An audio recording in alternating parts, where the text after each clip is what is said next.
Let's look at a video that shows a short trip behind the Russian lines near Avdiivka, Ukraine.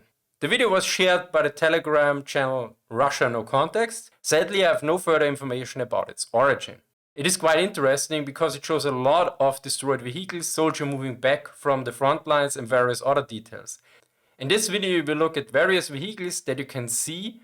They range from civilian scooters to main battle tanks.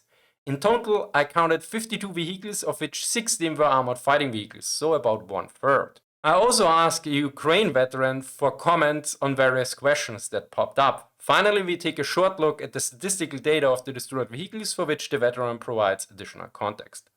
First off, the location according to the Twitter account Alexander Frost.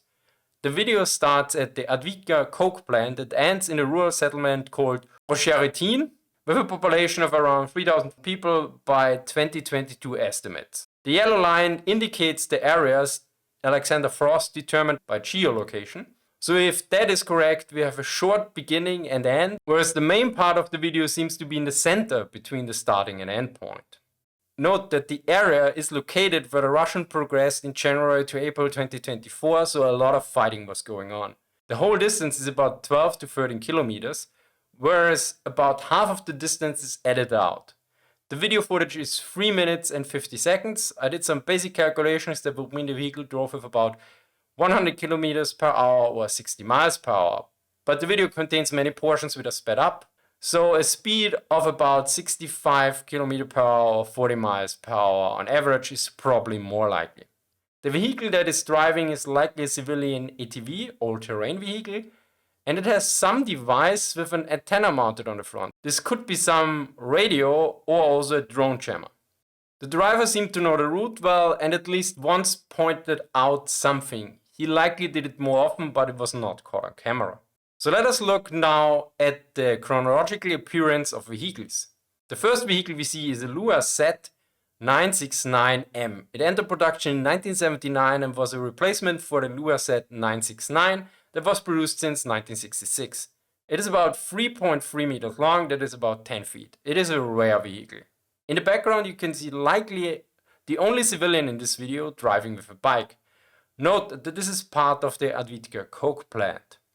Next we see 3 potential soldiers moving back. The first only kneels over and is clearly armed, whereas the second turns away from the road and like the third one seems to have no rifle. I asked the Ukraine veteran for comment and he noted that it is extremely hard to determine on these roads. It could be stragglers, soldiers that got their combat or transport vehicle destroyed, soldiers that were not picked up, wounded that could not be evacuated but could still walk, and various other combinations. Next are 2 potential soldiers on a scooter. Behind them we see 2 fragages of a USZ 452 van, also called Scooby-Doo van. Note that the USZ 452 is the base version. There are a lot of different variants of this vehicle that have different number designations. Wikipedia lists 6 variants with the numbers of seats ranging from 2 to 11 and the number of doors from 2 to 4, to give you a basic idea on the vast amount of combinations out there. The first ones were produced in 1965, new models were introduced in 1985 and 1997 respectively, and they received different numbers. For the sake of simplicity, I will call them USZ 452. After all, I'm an historian and computer scientist, not a Soviet vendologist. At about the half-minute mark, we have probably our first BMP, or better, what is left of it. I could not really identify it at first, so I asked the Ukraine veteran and he noted that the trim vane is visible on the left side of the screen. Meanwhile, the part that sticks towards the road seems to be the side hull plate with the idler wheel still hanging on there. According to Tankola, this is a BMP-2, since the parts sticking out of the side plate are the mountings for the anti-tank guided missiles that were used in the BMP-2. In the BMP-1 they look different. Then we pass another USZ 452 and next is a BTR. The part closest to the road and facing the camera is the back, so the front and top have been blown off. Next we have a cluster vehicle, a USZ 452, then a 3-wheel truck, very likely a SIL 131, since there's 3 slits on the engine hood. These trucks are also used to carry the Grad rocket launchers. Further behind we see another BTR and what seems to be a tracked armored fighting vehicle, likely a BMP, although I'm not 100% certain in this case. Next is a BMP again. It is detracked. One of the back doors is open and it has some modifications on the left side. This framework seems to be too tall for side armor. Likely it is intended for using it in combination with camo nets or something similar. And again, we have a BTR and the BMP on the left side of the road. Both are missing their turrets. The BMP has some framework on the side again, this time lower, which indicates that it was likely used for some kind of add-on armor. After a short run, we have a different cluster, one civilian car, a UEZ 469 with a camouflage framework, and another UEZ 452. The UEZ 469 is in production since 1971 and is basically a server cheap. According to Wikipedia, 1.6 to 2 million of it were produced. Yet far more interesting is the BTR-80, which you can see here.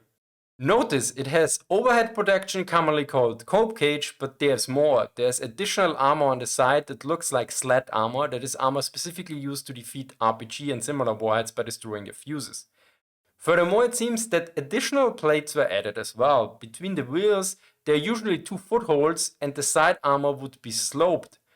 But it looks vertical in this case, so it seems like a complete additional plate was added to the side. Next is an MTLB, which is an amphibious armored personnel carrier introduced in the 1970s. It is basically the Soviet M113. Nowadays, it is mostly used for supply and support operations. There are also MTLB-U that are a bit bigger and used as command vehicles. For more information about the MTLB, see this video, where I got a ride in one. Next we have something that looks like a golf cart. This is actually a Desert Cross 1000-3, which sounds a bit like out of a computer game. The Desert Cross 1000-3 is an all-terrain vehicle, and according to the Russian news agency TASS, in November 2023, Russia acquired about 2,100 from China. Behind it is another MTLB, this time with an overhead protection. Additionally, we get a good look at its turret. Then there's another Desert Cross 1000-3, and interestingly, our cameraman does not really pay attention to the main battle tank hull shortly behind it. As we look closer, we can see that there is Contact 1 explosive reactive armor panels at the front. The hull looks like that of a T-72 due to the wheels and other elements. As many other vehicles, the turret is missing, likely due to an ammo cook-off. Then we pass several other frags of fans and trucks, followed by a new one, a Gas 66 truck next to a UEZ 452 van. The Gas 66 is an off-road military truck that was produced from 1964 to 1989. About 1 million of it were built for both military and civilian use. Directly behind them is a frag of another golf cart, Desert Cross. We continue on passing several frags. Then there are 5 soldiers, at least one of them appears to be lightly wounded. Shortly behind them we see another BTR with an overhead protection. Then a soldier passes with a motorcycle, and there's another Gas 66 truck on the side and another truck. But more interesting, on the left there's another main battle tank chassis with Contact 1 panels. As you can see, it has a single vision slit in the center. As such, we can rule out the T-80 since it has 3 small vision slits there, while the T-62 and T-55 don't have the driver centered. As such, this is very likely either a T-72 variant or a T-64 BV. In terms of probability, the T-72 is the most likely candidate. This highlight is followed up by another one, namely a Lada Samara that was upgraded to cabriolet. This conversion into cabriolet is likely done to ease up entering and exiting the vehicle, since A, they are not particularly spacey, B, soldiers generally carry a lot of bulky gear, and C, due to constant drone and other threats, getting out as quickly as possible can be a lifesaver. On the right side of the road there's a Lada Nova, also turned into cabriolet. Additionally, notice the Persian rug. Not sure if the driver pointed at this vehicle or something else, but his hand is clearly pointing in that general direction. We pass several other frags, and then the cameraman looks out at the fields where we can see 2 vehicles, but I was not sure what they were. Then they drive on. At one point the cameraman points the camera to the ground. This seems to be intentional. We pass a ditch, and in there is a corpse which seems to have been looted. Then again another ditch with at least 1 corpse. This time there seems to be also uniform parts and or garbage there as well. Now we reach the outskirts of a settlement. Here we can see another MTLB with overhead protection. Behind it is another unarmored vehicle. And finally a BMP-1 with overhead protection.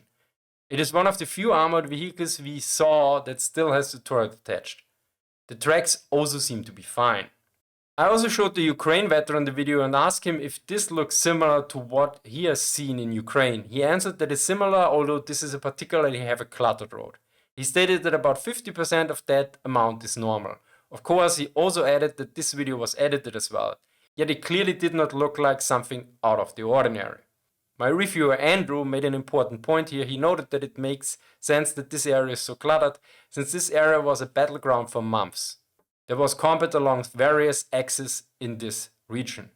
Because I'm a nerd, I added the vehicles into an Excel sheet to get a better understanding of the numbers. Of course, be aware that this data is not representative, since the original video was edited, and this was also a one route at one point in time on a particularly active part of the front.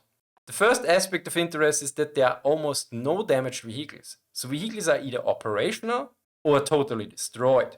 This likely indicates that damaged vehicles were recovered and just all the vehicles that are not worth the effort are left there. Second, we have a total of 52 vehicles, 9 vehicles of civilian origin, 43 military vehicles, 27 of which are unarmored, and 16 that are armored. This seemed to be a rather high number of armored vehicles and particularly a low number of MTLBs, which are very common. So I asked a Ukraine veteran about it. He notes it's not surprising to him, explaining that it was very likely that active combat happened along the route at different times in the past. This would also explain the clusters of destroyed armored vehicles we saw. The many destroyed unarmored vehicles are likely the result of attacks on supply and reinforcements operations by artillery and/or drones. The lack of MTLBs could be explained since they are rarely used in direct combat but in dedicated supply operations. To summarize, this video seems to be a proper representation on what goes on behind the Russian and Ukrainian front, soldiers moving from and to the front lines along roads that are cluttered with destroyed vehicles that can't be or are not worth recovering. The cluster of destroyed combat vehicles that appear along the route indicate points of heavy fighting and/or ambushes. Thank you to Putjov Freiman, Tobias and Tankolad for answering various questions. Thank you to Andrew for reviewing the script. Thank you for watching and see you next time.